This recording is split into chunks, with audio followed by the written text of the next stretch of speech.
আজ বানিয়েছিলাম chicken curry, সেই ভিডিও ফুটেজটাই শেয়ার করলাম। চিকেনটাকে ভালো করে আমি পরিষ্কার করে ধুয়ে নিয়েছি। এবার আমি ম্যারিনেট করার জন্য চিকেনটাকে একটা পাত্রে নিয়ে নিলাম। পেস্ট মশলা, 3টে বড় সাইজের পেঁয়াজ কুচি, পরিমাণ মতন লবণ ও হলুদ, অনেকটা পরিমাণের কাঁচা সরিষার তেল অ্যাড করে ভালো করে আমি চিকেনটাকে মাখিয়ে নিলাম। এবার আমি চিকেনটা ম্যারিনেট করার জন্য 30 মিনিট রেখে দিলাম। কড়াইয়ে তেল গরম হয়ে গেলে 4টে শুকনো লঙ্কা ভেঙে, একটা তেজপাতা ও ছোটো চামচের 1 চামচ জিরা অ্যাড করলাম।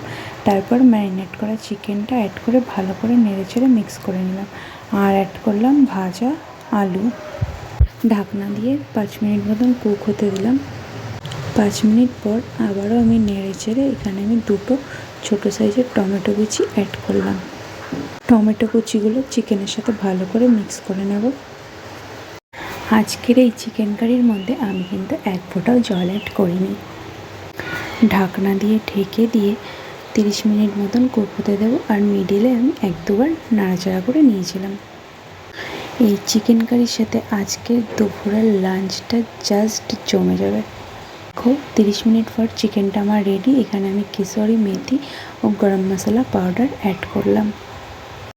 নেড়েচেড়ে আমি মিক্স করে নিয়ে এবার গ্যাসের চুলাটা অফ করে দিলাম। Chicken curry ready.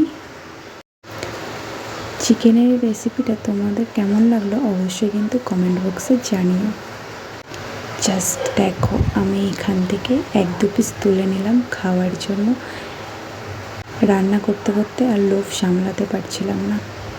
খেতে এতটা টেস্টি হয়েছে, জাস্ট ওয়াও। তো এই চিকেন কারির সাথে আমি বানিয়েছিলাম ফ্রায়েড রাইস। জাস্ট জমে গেল আজ দুপুরের লাঞ্চটা।